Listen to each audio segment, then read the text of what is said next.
Hello friends, in our last lecture we learned about the scope of Indas2. So in this lecture we are going to go ahead and we are going to learn about the remaining prescription of the standard. In this lecture we are going to talk about what is cost for inventory. We are going to learn about determination of cost, which is covered by para 6 to 20 of the standard. Okay. So let us go to the most important prescription of the standard. According to the standard, inventory should be carried at lower of cost or NRV. So during the year, if you have purchased some inventory and the inventory has remained unsold at the end of the year, then for balance sheet purpose, that inventory has to be valued at lower of cost and NRV. So if any inventory has been acquired, it is unsold, for balance sheet purpose, the inventory should be measured at lower of cost and NRV. Okay. So this is the prescription of the standard as per para 9 of the standard. Now we will try to learn about only this term, what is cost. In our next discussion, we will talk about determination of NRV as well. Now, let us break down our discussion into easier parts. Now, I will say what is cost for raw material and stock in trade. Now, I think in our last lecture, we discussed the basic classification of inventory. We said inventory can be classified into stock of raw material, stock of merchandise or stock in trade, stock of finished goods, stock of spare parts, or we can say production supplies, etc. So let us first try to talk about what is cost for raw material and stock in trade. I think you all understand what is raw material. It is a material which is consumed for the production process. It is consumed in production process for making finished goods. Stock in trade is goods which you purchase with an intention to resell. So how do you determine cost for raw material and stock in trade? Stock in trade is goods which you purchase for the purpose of selling to make profits. Now, for raw material and stock in trade, cost means purchase cost. So as per the standard, cost for raw material or for stock in trade, goods which you have purchased with the intention to resell, cost would mean purchase cost. Now purchase cost would include purchase price, add import duties, add non-refundable duties and taxes. Only those duties and taxes which are not subsequently recoverable, only those taxes have to be added to the cost. Transportation and handling charges. So when you are purchasing raw material, suppose you are importing raw material from a different country, the raw material will be transported through vessels. You would be paying some freight and you will also incur some handling charges. So all those expenses should be included as part of purchase cost. We should subtract trade discounts, rebates. Now the supplier may give you certain amount of trade discounts, or he may give you some incentives or quantity discounts or rebates. So all these form part of income for us. They should be subtracted from purchase cost of raw material. So you can add purchase price, import duties, non-refundable duties and taxes, transportation and handling charges, packing expenses can be added. You have to subtract trade discounts, rebates, etc. to arrive at the purchase cost. Now I have written a specific discussion on cash incentives upfront.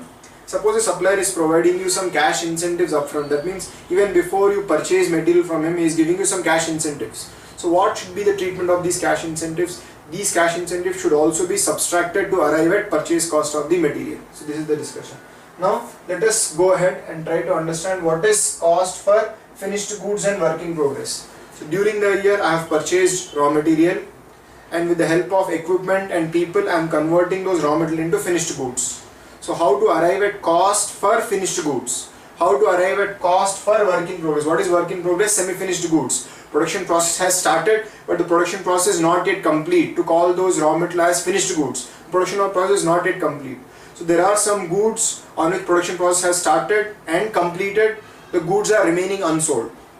During the year, production process started, but the production process has not yet reached the stage of completion. You have some stock of semi-finished goods. So how to arrive at cost of production for finished goods? How to arrive at cost for work in progress? As per the standard, cost for finished goods or cost for work in progress would include raw material cost, that is the raw material which is consumed in the production process, add conversion cost, the cost which is incurred to convert raw material into finished goods, and other directly attributable costs. OC means other costs. Other costs can be included if they are directly attributable to the production process, or they are incurred to bring the inventory to the present location and condition. In such cases, other costs can also be included as part of cost. So for finished goods and work in progress, cost would mean raw material cost, or we can simply say cost would mean manufacturing cost. Manufacturing cost can be broken down into raw material cost and conversion cost and other costs which are incurred to bring goods to present location and the condition. Okay, let us go ahead now.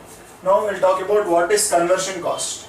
Now conversion cost is the cost incurred to convert raw material into finished goods. What are the different types of conversion costs we incur?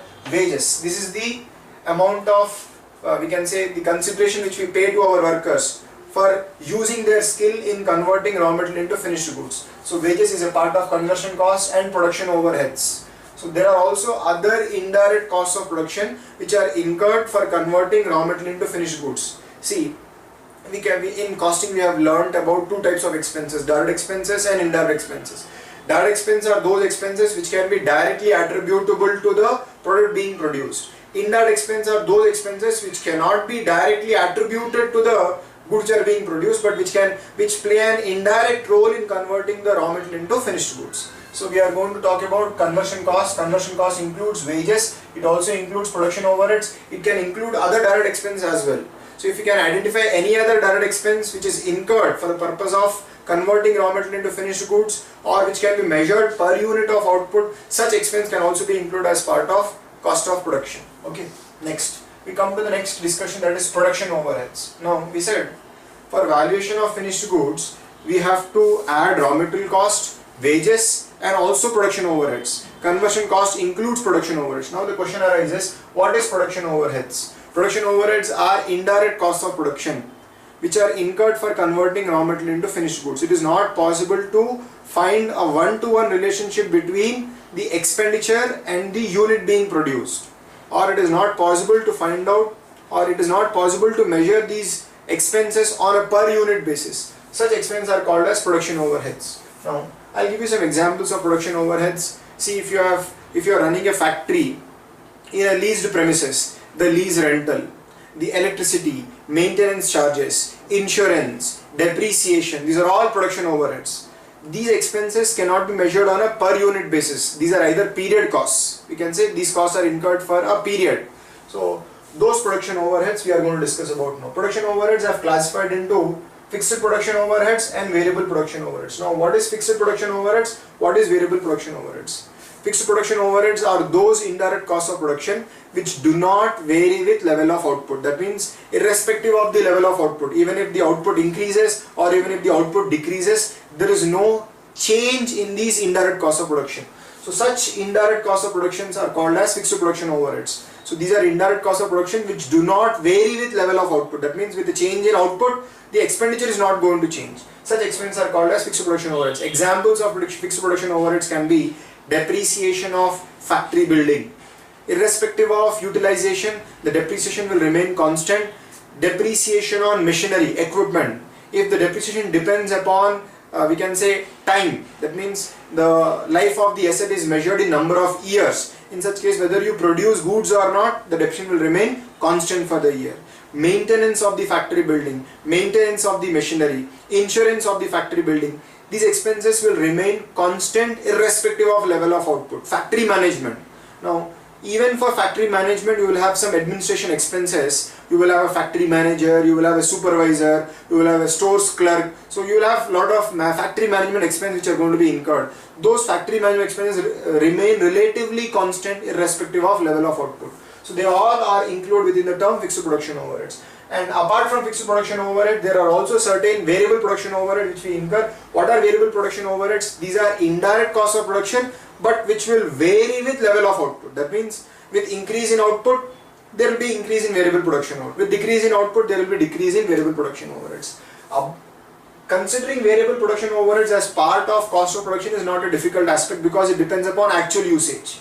So if output increases, the expenditure increases. So it is very easy to attribute this cost to the production. Hence, not much of a discussion is included on how to include variable production overhead as part of cost of production. But the standard gives a lot of importance to how to absorb or how to consider fixed production overheads as part of total cost of production. So let us now consider fixed production overheads. Fixed production overheads is absorbed based on normal capacity. See, here the logic is very simple. When I am talking about finished goods produced, I want to know what is the cost per unit produced. Cost per unit produced would include raw material cost, it would include labor cost, it would include direct expenses, it will also include production overheads. Variable production overheads can also be measured per unit. Now in the case of fixed production overheads, how to include fixed production overhead per unit? as part of cost of production is the discussion. Now what standard says is, see, we follow absorption costing, where the cost of production includes all costs. All cost means it includes both variable cost and fixed cost. So when we are following absorption costing, we have to include a portion of fixed production overheads also in cost per unit. This is the discussion. So what the standard says is, when you want to arrive at fixed production overhead per unit, you have to divide the total fixed production overhead divided by some numerator, by some denominator. What the standard says is, the fixed production overhead should be absorbed based on normal capacity. That means you should divide the fixed production overhead for the year divided by normal production or normal capacity utilization during the year. So this is the prescription of the standard. Fixed production overhead should be absorbed based on normal capacity. Okay. Now what is normal capacity? The question that will arise. It is the production which we expect to achieve on an average over we can say over several periods or over several seasons. So it is the average output which we expect to achieve over several periods, maybe over a period of 3 to 4 years in one complete business cycle, or over 4 or 5 seasons. What is the output which we expect to achieve in normal circumstances is called as normal capacity. Now normal capacity is determined considering some idle capacity. See, we all know that when we purchase machinery, machinery cannot run 24 hours 365 days. There will be some time lost because of normal maintenance. So there will be some idle capacity because of normal maintenance. So when we arrive at normal capacity, we have to keep in our mind that some output cannot be achieved or some capacity of the machine cannot be used because of normal maintenance. So there will be some normal idle time. So after subtracting normal maintenance time, normal idle time, whatever capacity we arrive at is called as normal capacity. It is the capacity which we expect to we can say achieve over a period of 3 to 4 years, or it's an average output which we expect to achieve in normal circumstances. So we are going to consider normal capacity for the purpose of arriving at fixed production overhead per unit. Now I have taken different situations, situation and the denominator.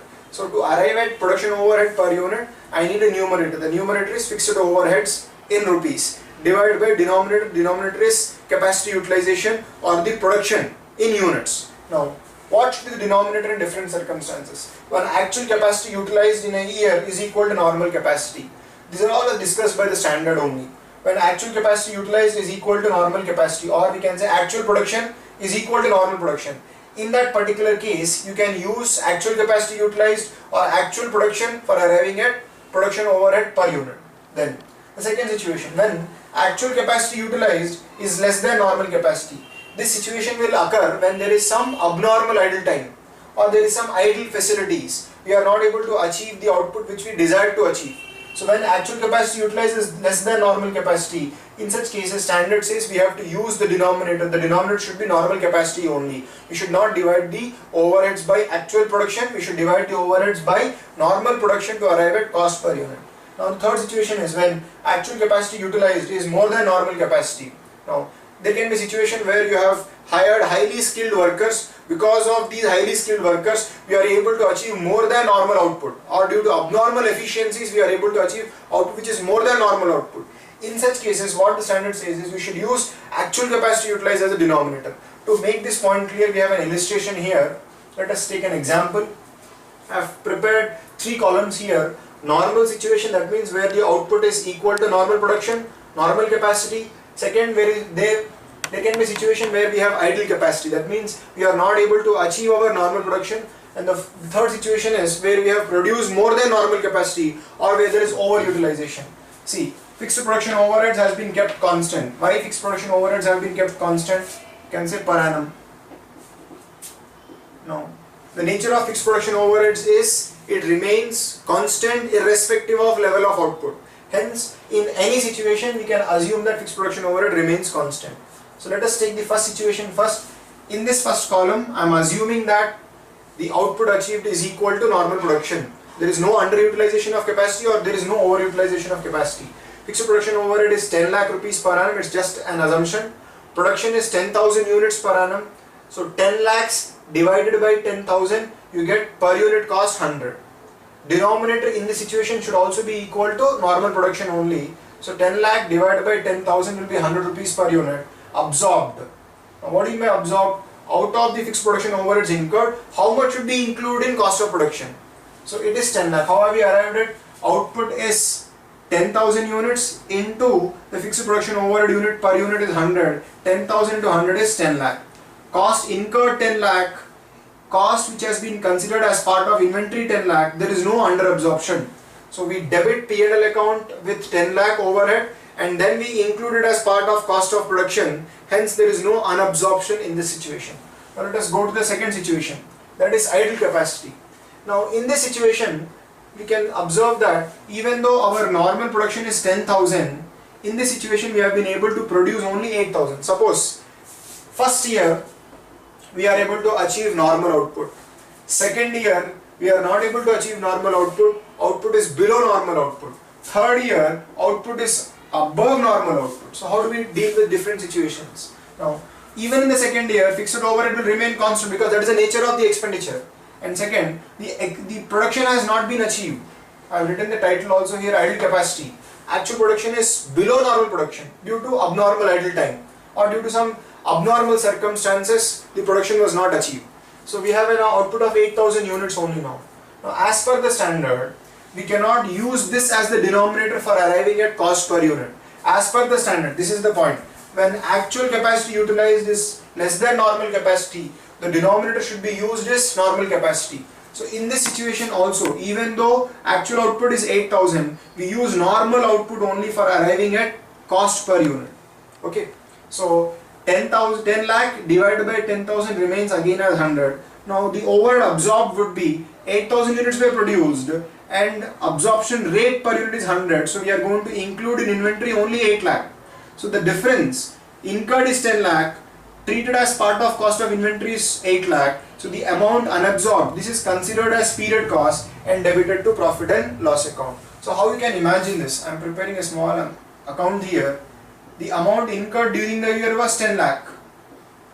But considered as part of closing stock is only 8 lakh.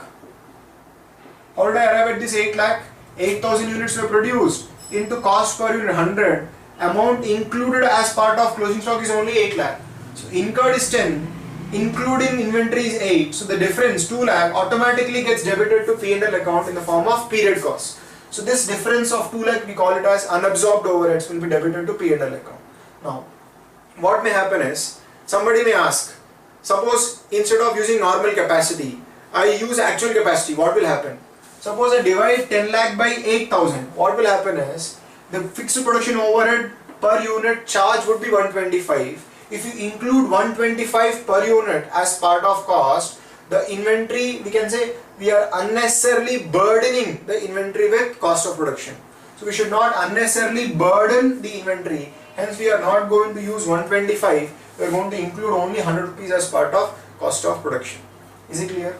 Now the third situation, overutilization of capacity. Let us say in the third year we have utilized the services of highly skilled workers. Because of their skill they are able to achieve more than normal output, and in the third year we have achieved an output of 12,500 units. Now in this case what the standard says is we cannot, let us come back to the discussion here. When actual capacity utilized is greater than normal capacity, standard says use actual capacity which has been used. So in this year actual production is 12,500, normal production is only 10,000. But we are going to ignore normal production here and we are going to divide it by 12,500 units to arrive at the cost per unit. So 10 lakh divided by 12,500, 80 rupees is going to be included.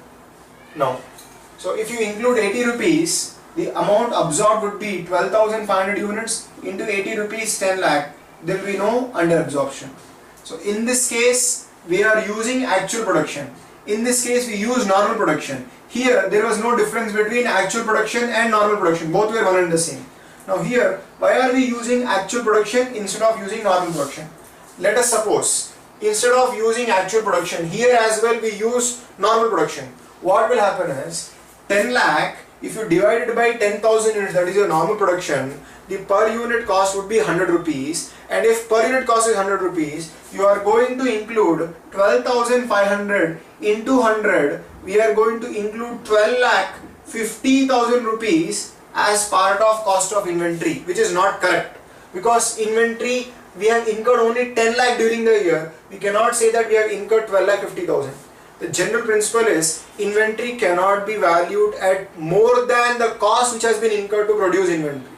So in this situation, if by mistake you use the normal production for arriving at fixed overhead cost per unit, you will be including 12,50,000 as part of cost of production, whereas you have actually incurred only 10 lakh. That means you are valuing inventory above cost incurred. You cannot value inventory above the actual cost which you have incurred. Hence the standard says we have to adjust the denominator and we have to use the actual production in this case for the purpose of arriving at cost per unit. I hope you are able to understand. So I'll just summarize. When actual production is equal to normal production, you can use actual production for the purpose of arriving at cost per unit. When actual production is below normal production, in such cases standard says the denominator should be normal production.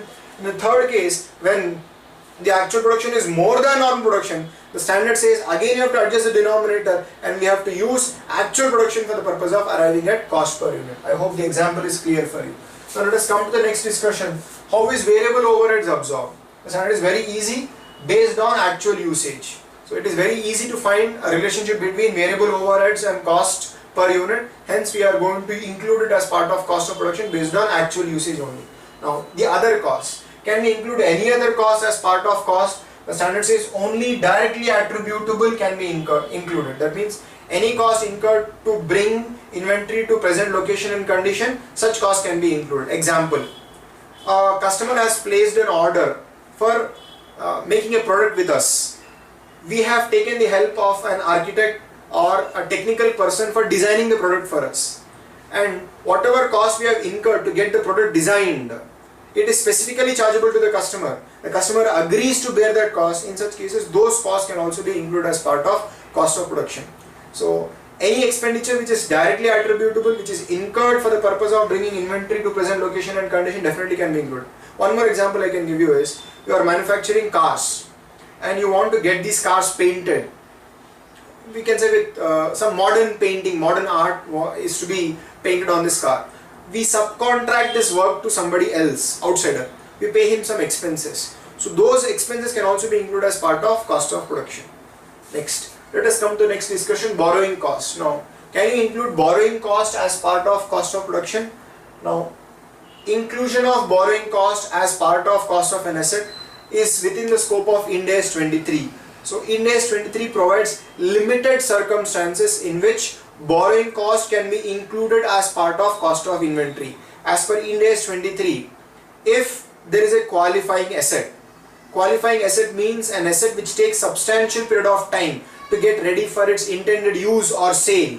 Only in such cases, only for bringing qualifying asset to the intended use or to make them ready for sale, if you have incurred some borrowing cost, those borrowing costs can be capitalized. If inventory is manufactured in large quantities over a short period of time, it does not satisfy the definition of a qualifying asset. We cannot include borrowing cost incurred as part of cost of inventory. But if you are producing certain goods, those goods satisfy the definition of a qualifying asset. That means these goods take substantial period of time to get ready for sale. In such cases, during the production process, which takes a long period of time, if you are incurring some borrowing costs, those borrowing costs can definitely be included as part of cost. But this is not within the scope of the standard. Inclusion of borrowing costs as part of cost of production is within the scope of Indas 23. Let us now go to the next discussion. Goods purchased on deferred credit.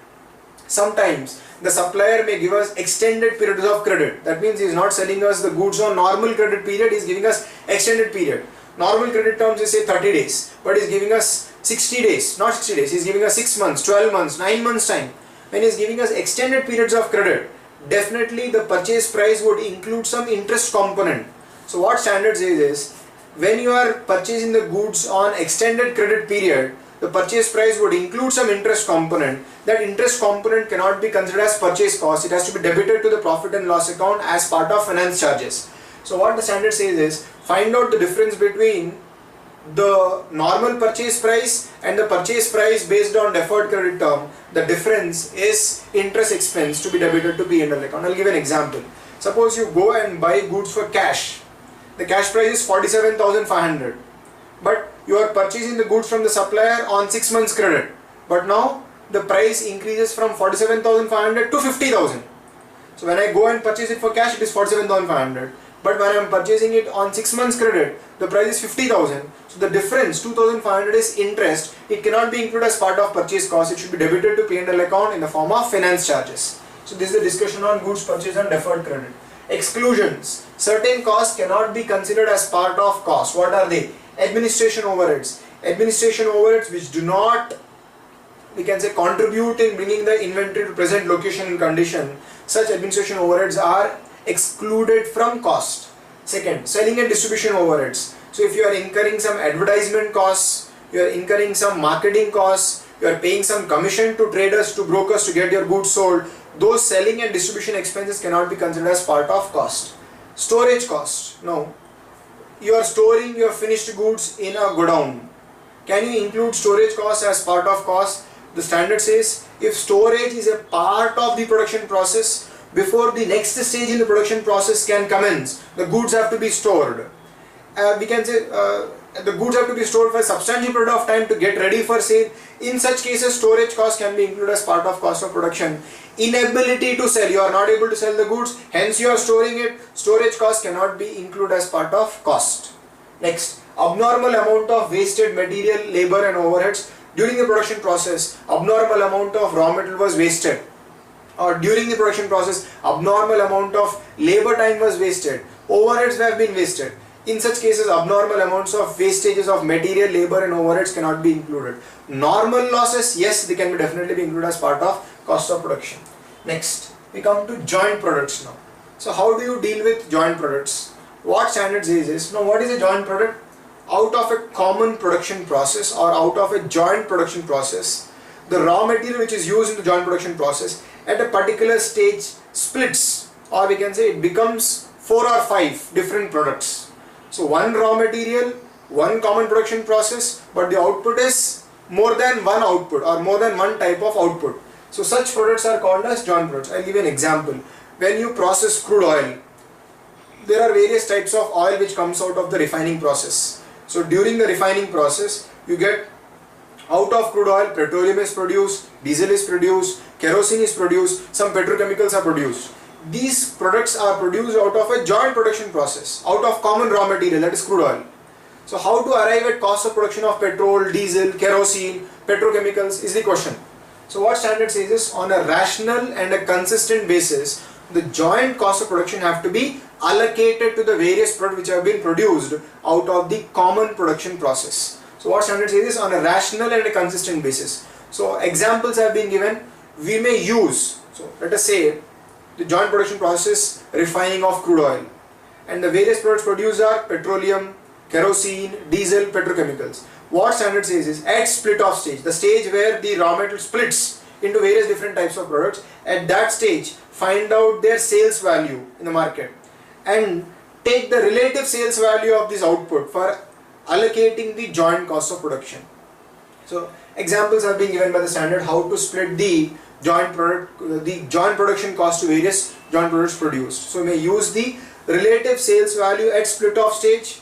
In that ratio, you have to allocate the joint cost of production. Then byproducts. Suppose in a production process, one main product is produced and one byproduct is produced. Example, when you are processing sugar cane, there are two products produced. One is you get sugar cane. When you we can say process sugar cane, the main product is sugar and the other is molasses. Now, sugar is of very high value, it is our main product. Molasses relatively of lower value when compared to sugar. So we can say molasses is a byproduct. So how do I arrive at cost of production of molasses? How do I arrive at cost of production of sugar? What standard says is, in the case of byproducts, find out the total cost of production, subtract the net realizable value of molasses. That means what I will get when I sell molasses, estimate that amount, subtract it from the total cost of production, you will arrive at cost of production for sugar. So this is the prescription of the standard for byproducts. So byproducts are valued at NRV. NRV of byproduct is subtracted from the total cost of production to arrive at cost of production of the main product. So this is how we arrive at cost per byproduct.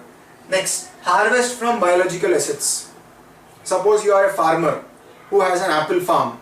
I have picked the apple fruit from the apple trees. This is harvest from a biological asset. Or I have, we can say I am having a sheep farm and I have taken out wool from the sheep. or I have a dairy farm, I have extracted raw milk from the buffaloes. So this is harvest from a biological asset. So how do I value it? Now the valuation of agricultural produce at the point of harvest is outside the scope of Indas 2. Indas 41 says you have to value the produce at the point of harvest at fair value less cost to sell. So you have to find out what is the fair value of raw milk which has been taken from the buffalo, subtract the cost to sell. This is cost for the purpose of application of this standard in the future. So when you have harvested produce from a biological asset, cost would mean fair value less cost to sell at the point of harvest for the purpose of applying the standard in the future. So the milk which you have extracted from the buffalo, the cost of that milk is determined by Indas 41, which says cost would be fair value less cost to sell. So fair value less cost to sell has to be calculated. That would become cost. That milk will be recorded in the books at cost. Cost would be fair value less cost to sell. And in future we are going to apply the requirements of accounting standard 2, Indas 2, for the purpose of subsequent valuation. So initial recognition would be at fair value less cost to sell, but subsequent measurement would be covered by Indas 2. Okay. So this was the discussion on what can be included in cost and what cannot be included in cost. In our next discussion we will talk about how to determine NRV, what are the various methods of determination of cost, techniques, etc. Thanks a lot.